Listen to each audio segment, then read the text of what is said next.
रहेगा तू सदा। यीशु मसीह भरोसा मेरा, तू ही सहारा है मेरा। मुश्किल समय में तू ही दिलासा, साथ रहेगा तू सदा। करुणा भलाई तेरी सदा रहेगी मुझ पर, तेरी विश्वास योग्यता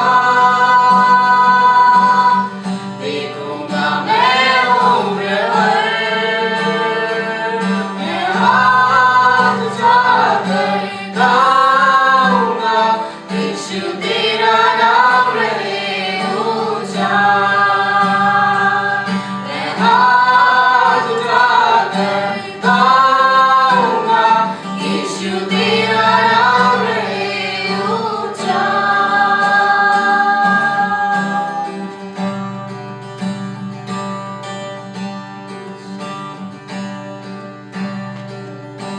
मौत से है बचाया तूने, जीवन नया है दे दिया।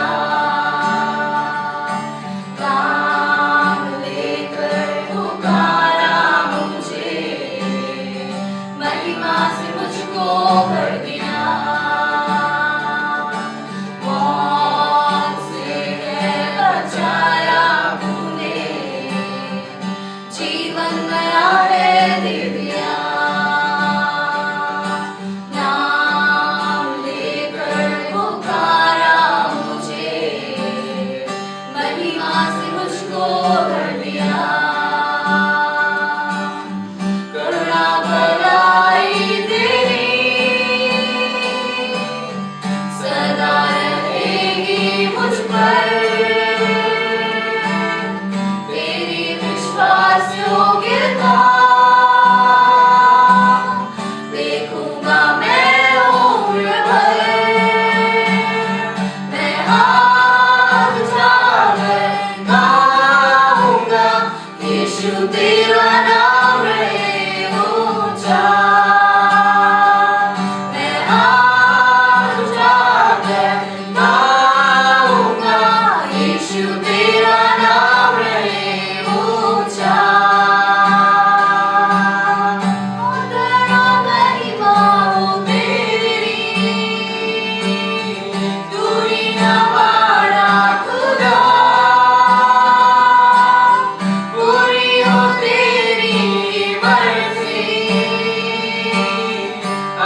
हम लोग देख रहे हैं परमेश्वर का वचन में से, पहाड़ी उपदेश में से धन्य वचन को परमेश्वर अपने चेलों को इन वचनों को सिखाया और परमेश्वर का पुत्र यीशु ये उपदेश को मुंह खोल कर उन्हें समझाया और ये हमारे जीवन में बड़ी बदलाहट को लाता है और परमेश्वर के जीवन में, परमेश्वर के साथ चलने में हमारे जीवन में सहायता करता है और हर एक परिस्थितियों में ये वचन को जब याद रखते हैं बड़े काम को होने देता है।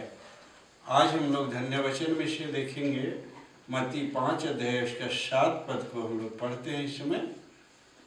धन्य है वे जो दयावंत है, क्योंकि उन पर दया की जाएगी। हाँ, यहाँ पर आज हम लोग देखते हैं धन्य वे जिनके दयावंत है उन पर दया की जाएगी। इन दिनों में जो देखे धन्य वे जो मन के दीन हैं, पहला देखे थे, दूसरा देखे थे स्वर्गराज उन्हीं का, दूसरा देखे थे धन्य वे जो शोक करते हैं क्योंकि वे शांति पाएंगे, तीसरा देखे थे धन्य वे जो नम्र हैं क्योंकि पृथ्वी के अधिकारी होंगे, और चौथा जो देखे थे धन्य है वे जो धर्म के भूखे और प्यासे हैं, वे तृप्त किए जाएंगे। आज जो हम लोग देख रहे हैं दयावंत के बारे में। आप जानते हैं दयावंत के बारे में, दयालु सामरी के बारे में, किस तरह उसने उस व्यक्ति को जो यरूशलेम से यरीहो की ओर जा रहा था और उस पर लोगों ने, डकैतों ने मारा पीटा धुआं करके छोड़ दिया, और उधर से जो लेवी पार हुआ कतरा के चला गया, और इस तरह धर्मगुरुए पार हुए कतरा के चले गए। लेकिन यहाँ पर देखते हैं आज की उस दयावंत जो सामरी पार हुआ उस पर दया किया और उस पर दया किया है, इसको देखते हैं। तो दयावंत हमारे जीवन में परमेश्वर ने एक हृदय में डाला है। किसी को रोग दुख तकलीफ में संकट में देखते हैं तो दया उत्पन्न होता है, और इसलिए यहाँ पर दयावंत के बारे में देख रहे हैं। आज हम लोग और आगे देखते हैं भजन 41 अध्याय पहला पद को पढ़ते हैं। क्या ही धन्य है वह जो कंगाल की सुधि रखता है, विपत्ति के दिन यहोवा उसको बचाएगा। हाँ, कंगाल की सुधि रखता है। जब कंगाल को देखते हैं तो हमारे जीवन में दया उत्पन्न हो जाता है, और उसके लिए हमारे हृदय में उपजता है परमेश्वर का दिया हुआ दया। और क्या ही धन्य है जो कंगाल की सुधि रखता है, वचन में कह रहा है, अशुद्धि रखना है। एक दयावंत दया का भाव यहाँ पर दिखा रहा है। दूसरी पद को देखते हैं, नीति वचन 11 अध्याय 17 पद को। कृपालु मनुष्य अपना ही भला करता है, परंतु जो क्रूर है वह अपनी ही देह को दुख देता है। हाँ, कृपालु दयालु परमेश्वर अपना ही भला करता है, लेकिन क्रूर है वो अपने जीवन को दुख देता है। यहाँ पर कृपालु दयालु हमें बनने के लिए यहाँ पर वचन सिखाता है। हमें इन वचनों पर ध्यान करने की जरूरत है कि हम किस तरह प्रभु यीशु मसीह के जीवन में लेके अपना के अपने जीवन में उस भावनाओं को प्रकट करें, दिखाएं कि यीशु मसीह हमारे जीवन में वो भावना को डाला है जो और लोगों के अंदर में नहीं है। तो हम जब यीशु मसीह को लेकर चलते हैं तो धन्य वचनों को, तो जरूर हम लोग इन बातों को ध्यान करें। मत्ती और उसका 18 अध्याय 33 से 35 पद को फिर पढ़ते हैं। इसलिए जैसे मैंने तुझ पर दया की, वैसे ही क्या तुझे भी अपने संगी दासी पर दया करना नहीं चाहिए था? और उसके स्वामी ने क्रोध में आकर उसे दंड देने वालों के हाथ में सौंप दिया कि जब तक वह सब कर्ज भर ना दे तब तक उनके हाथ में रहे। इसी प्रकार यदि तुम में से हर एक अपने भाई को मन से क्षमा ना करेगा, तो मेरा पिता जो स्वर्ग में है तुमसे भी वैसा ही करेगा। हाँ, वैसा ही करेगा। हाँ, हमारा जो कर्जदार है यहाँ पर ऐसा लिखता है, उस दया के कारण से उसका कर्ज को माफ कर दिया। तो इस तरह हमारे जीवन में इस भावना को दया के बातों को डाला है ताकि हम मनुष्यों पर, लोगों पर दया करते हैं, क्षमा करते हैं, तो हमारा भी क्षमा होता है। इसलिए मेरे प्रियो, ये जो धन्य हैं वे जो दयावंत हैं कह रहा है, हमारे अंदर में इस बात को आने दीजिए, प्रभु के वचन को आने दीजिए, दया को उत्पन्न होने दीजिए। अब मरकुस 11 का 25 पद को पढ़ते हैं।